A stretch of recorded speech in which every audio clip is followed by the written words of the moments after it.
नमस्कार विद्यार्थी मित्रांनो, माझं नाव सुहास भिसे. स्वागत आहे तुमचं सर्वांचं परतदा करंट अफेअर्स मराठी या आपल्या मायबोली भाषेतील एज्युकेशनल यूट्यूब चॅनलमध्ये.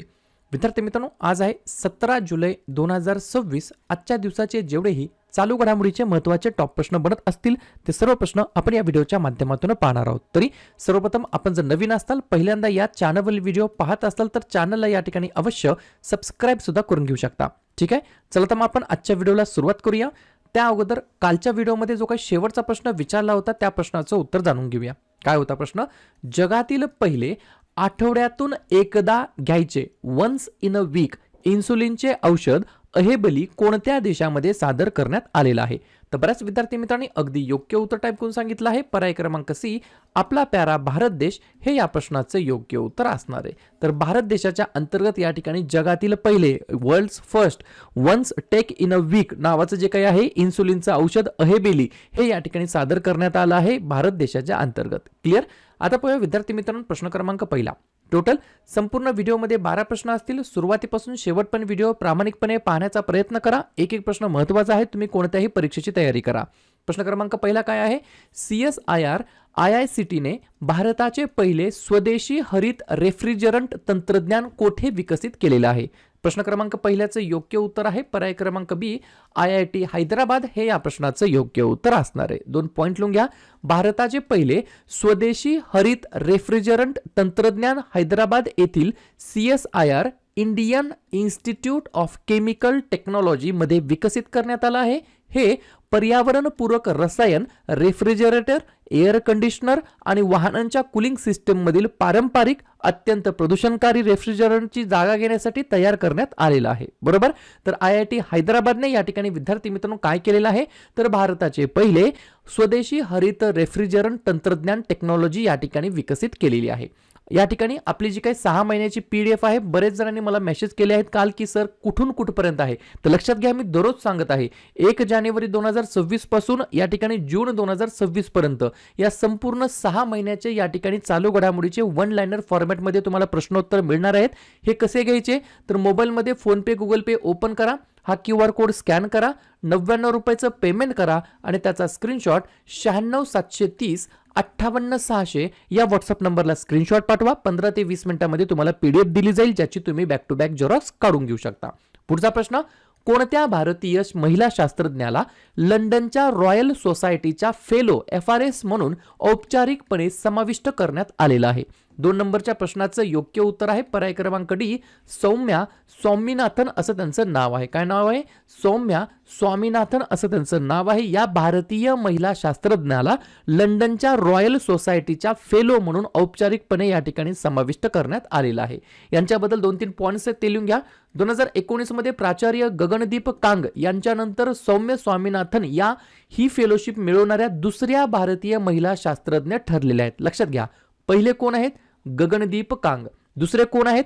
तर सौम्या स्वामीनाथन. याच्यामध्ये या ठिकाणी बिलकुल कन्फ्युजन होऊ द्यायचं नाही. ठीक आहे. दुसरा पॉइंट, त्या बालकांच्या क्षयरोगावरील संशोधन, लस विकास आणि लसीकरण धोरणासाठी ओळखल्या जातात. आणि तिसरा पॉइंट, त्यांनी WHO म्हणजेच वर्ल्ड हेल्थ ऑर्गनायझेशनच्या जागतिक आरोग्य संघटनेच्या मुख्य शास्त्रज्ञ म्हणून देखील कामकाज केलेलं आहे. आणि COVID-19 महामारीसह जागतिक सार्वजनिक आरोग्य प्रतिसादांमध्ये त्यांनी भरपूर सारं योगदान दिलेलं आहे. नाव आहे त्यांचं या ठिकाणी डॉक्टर सौम्या स्वामीनाथन.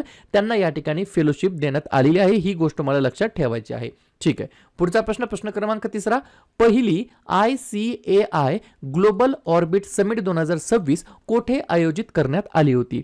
3 नंबरच्या प्रश्नाचं योग्य उत्तर आहे पर्याय क्रमांक ए, नवी दिल्ली हे या प्रश्नाचं योग्य उत्तर असणार आहे. लक्षात घ्या, ICAI म्हणजेच काय? Institute of chartered accountants of India. बरोबर? मला कमेंट करून सांगा, दरवर्षी आपण CA दिवस जो काही आहे तो केव्हा साजरा करत असतो, एवढंच मला तुम्ही कमेंट बॉक्समध्ये सांगायचं आहे. तर पहिली institute of chartered accounts of इंडियाची जी काही ग्लोबल ऑर्बिट समिट आहे ती या ठिकाणी आयोजित करण्यात आली होती नवी दिल्ली या ठिकाणी. प्रश्न आहे एखाद्या परिषदेबद्दल, तर बाकीच्या आयोजित करण्यात आलेल्या वेगवेगळ्या परिषदांवरती आपण एकदा चर्चा करूया. लिहून घ्या. गाऊटेक 2026 पुण्यामध्ये, G7 शिखर परिषद फ्रान्समध्ये, इंडिया AI इम्पॅक्ट समिट 2026 नवी दिल्लीमध्ये, COP31 ची परिषद तुर्कीमध्ये, ब्रिक्स आरोग्य कार्यगटाची पहिली बैठक 2026 मध्ये नवी दिल्लीमध्ये, 9व्या क्रमांकाची हिंद महासागर परिषद मॉरिशसमध्ये, 4थी भारत आफ्रिका फोरम शिखर परिषद नवी दिल्लीमध्ये, भारताची पहिली आंतरराष्ट्रीय नेत्ररोग संशोधन परिषद नवी दिल्लीमध्ये, 48वी आशियन शिखर परिषद फिलिपाईन्समध्ये, भारतीय उद्योग महासंघ वार्षिक शिखर परिषद नवी दिल्लीमध्ये, पहिली राष्ट्रीय ग्रामीण विकास परिषद दिल्लीमध्ये आणि 36वी नाटो शिखर परिषद तुर्की या ठिकाणी आयोजित करण्यात आलेली होती. पुढचा प्रश्न, कोणत्या राज्य सरकारने UCC म्हणजेच काय युनिफॉर्म सिव्हिल कोड समान नागरी संहितेच्या मसुद्याचे पुनरावलोकन करण्यासाठी न्यायमूर्ती निवृत्त रंजना प्रकाश देसाई यांच्या अध्यक्षतेखाली 9 सदस्यीय उच्चस्तरीय समिती गठीत केलेली आहे?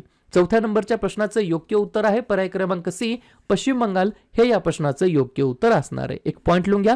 जर हा कायदा लागू झाला तर पश्चिम बंगाल हे उत्तराखंड, गुजरात आणि आसाम या राज्यानंतर समान नागरी संहिता स्वीकारणारे 4थ्या क्रमांकाचं राज्य ठरणार आहे, बनणार आहे. ही गोष्ट मला लक्षात ठेवायची आहे. क्लिअर?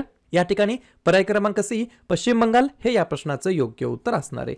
पश्चिम बंगालबद्दल सांगायचं म्हटलं तर स्थापना 26 जानेवारी 1950, मुख्यमंत्री शुवेंदू अधिकारी, राज्यपाल RN रवी, राजधानी कोलकाता.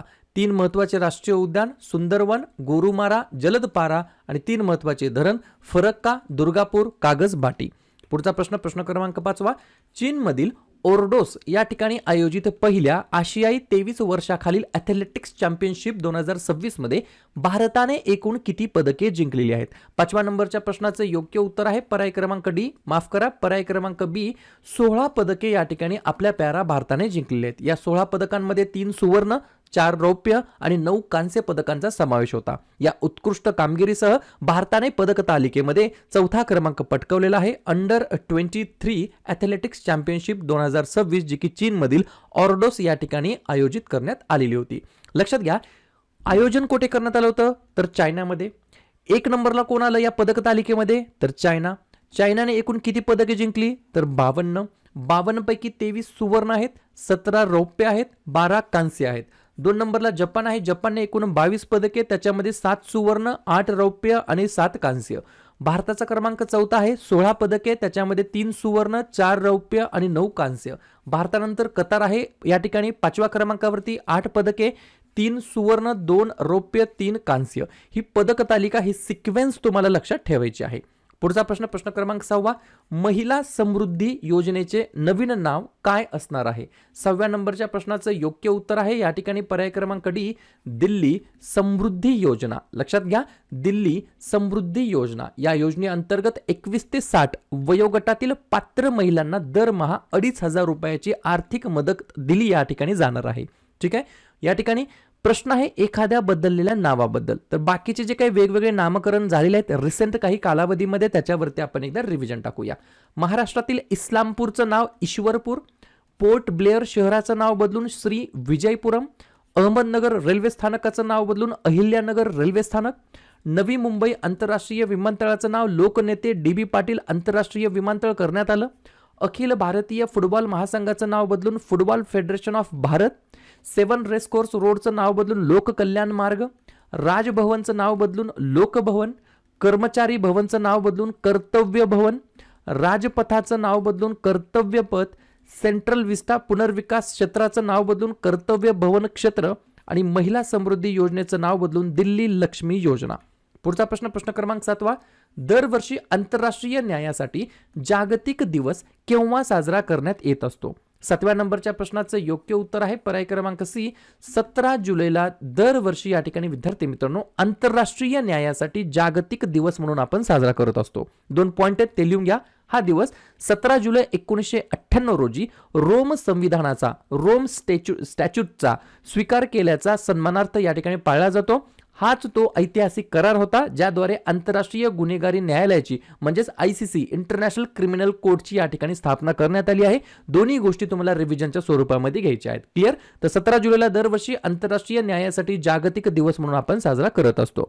प्रश्न आहे एखाद्या महत्त्वाच्या दिवसाबद्दल. तर लगेच काय करूया, जुलै महिन्यातील जेवढेही महत्त्वाचे दिवस असतील त्याच्यावरती एकदा रिव्हिजन टाकूया.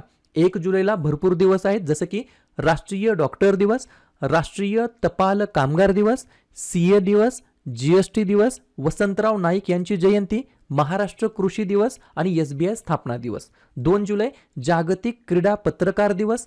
3 जुलै जागतिक प्लास्टिक पिशवी मुक्त दिवस. या ठिकाणी जुलै महिन्यातील पहिल्या शनिवारी म्हणजेच 4 जुलै 2026 ला यावर्षी आंतरराष्ट्रीय सहकार दिवस. 11 जुलै जागतिक लोकसंख्या दिवस. 12 जुलै जागतिक मलाला दिवस. 17 जुलै आंतरराष्ट्रीय न्यायासाठी जागतिक दिवस. 18 जुलै आंतरराष्ट्रीय नेल्सन मंडेला दिवस आणि अण्णाभाऊ साठे स्मृती दिवस. 20 जुलै आंतरराष्ट्रीय बुद्धिबळ दिवस. 23 जुलै लोकमान्य टिळक जयंती. 26 जुलै कारगिल विजय दिवस. 28 जुलै जागतिक निसर्ग संवर्धन दिवस आणि जागतिक हिपॅटायटिस दिवस आणि 29 जुलै आंतरराष्ट्रीय व्याघ्र दिवस. क्लिअर? पुढचा प्रश्न क्रमांक 8.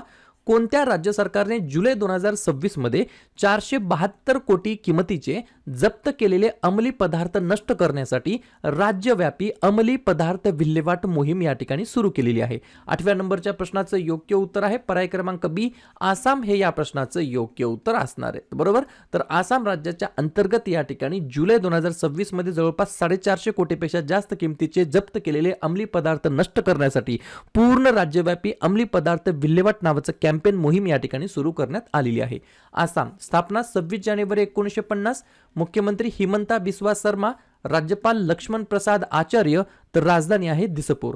या ठिकाणी 5 महत्त्वाचे राष्ट्रीय उद्यान काझीरंगा, मानस, दिब्रू सैखोवा, रायमोना, देहिंग पटाई आणि 2 महत्त्वाचे धरण पगलडिया आणि सुबानसिरी. पुढचा प्रश्न क्रमांक 9. सिंगापूरच्या इंडोर गार्डनच्या धर्तीवर भारतातील पहिले इंडोर बॉटनिकल गार्डन कोणत्या शहरामध्ये उभारले जाणार आहे? 9व्या प्रश्नाचं योग्य उत्तर आहे पर्याय क्रमांक A, पटना हे या प्रश्नाचं योग्य उत्तर असणार आहे. बरोबर. 2 पॉइंट लिहून घ्या. हे उद्यान JP गंगा मठ म्हणजेच मरीन ड्राईव्ह जवळ सुमारे 5 एकर जागेवरती विकसित केले जाणार आहे. येथे नियंत्रित तापमानामध्ये वर्षभर दुर्मिळ झाडे आणि वनस्पती या ठिकाणी पाहण्यासाठी मदत होईल किंवा पाहता येणार आहेत. पुढचा प्रश्न, ब्रिक्स कामगार आणि रोजगार मंत्र्यांची बैठक 2026 कोठे आयोजित केली जाणार आहे? 10व्या नंबरच्या प्रश्नाचं योग्य उत्तर आहे पर्याय क्रमांक C, तेलंगणा हे या प्रश्नाचं योग्य उत्तर असणार आहे. तर तेलंगणा राज्याच्या अंतर्गत या ठिकाणी ब्रिक्स कामगार आणि रोजगार मंत्र्याची बैठक या ठिकाणी आयोजित करण्यात येणार आहे. उद्दिष्ट काय या बैठकीचं? तर कामगार आणि रोजगार संबंधित मुद्द्यांवरती सहकार्य वाढवणे, चर्चा करणे.